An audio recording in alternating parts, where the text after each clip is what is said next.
I'm Lisa Fletcher for Spotlight on America. Our investigations inspired a state law to help protect children from toxic heavy metals in baby food. In its wake, a national movement is growing. And as federal regulators and lawmakers fail to act, new states are stepping up. Touch your fingers to the raindrops. The story of little Rudy Callahan's life began with a terrifying chapter: acute lead poisoning from his favorite snack, pouches of cinnamon applesauce. We're Frankenstein. You love Halloween. Rudy, now 2.5, was one of hundreds of kids nationwide poisoned by the potent neurotoxin that went undetected and unpoliced. And that's what's the most frustrating about having a lead-poisoned child. It's completely preventable. Rudy's mom, Sarah, says he will likely never be free of the toxin or its potential effects. It still makes you really emotional. It does. Why is that? Because it's something that Rudy's going to have to live with for the rest of his life. And so I want other families to be able to avoid that hurt and that pain.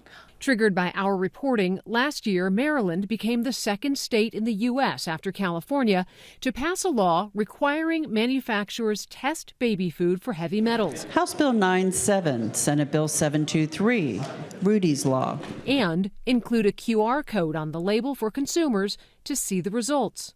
Since that groundbreaking piece of legislation, dubbed Rudy's Law, at least 5 other states have taken up the cause, including here in Virginia. It's absolutely personal for me. Delegate Michelle Lopez Maldonado first became concerned about toxic heavy metals in baby food after her own son experienced health issues as an infant.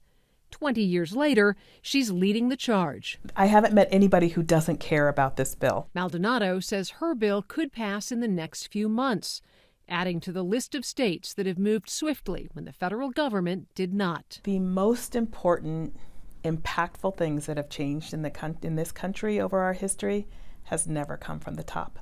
It has always come from the bottom and the middle and crescendoed up to force the system to change.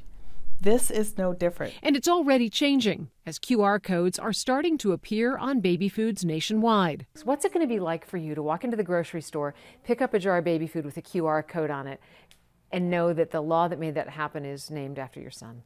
I will be very excited.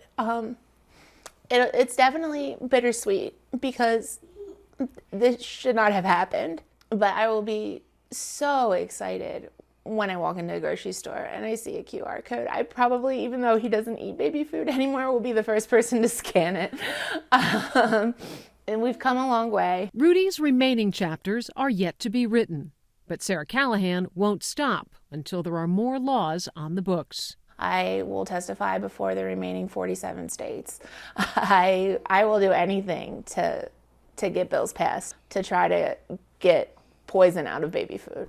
And we're continuing to follow the action on this in Washington, D.C., where federal lawmakers promised to reintroduce the Baby Food Safety Act. We'll be keeping an eye on that. For Spotlight on America, I'm Lisa Fletcher.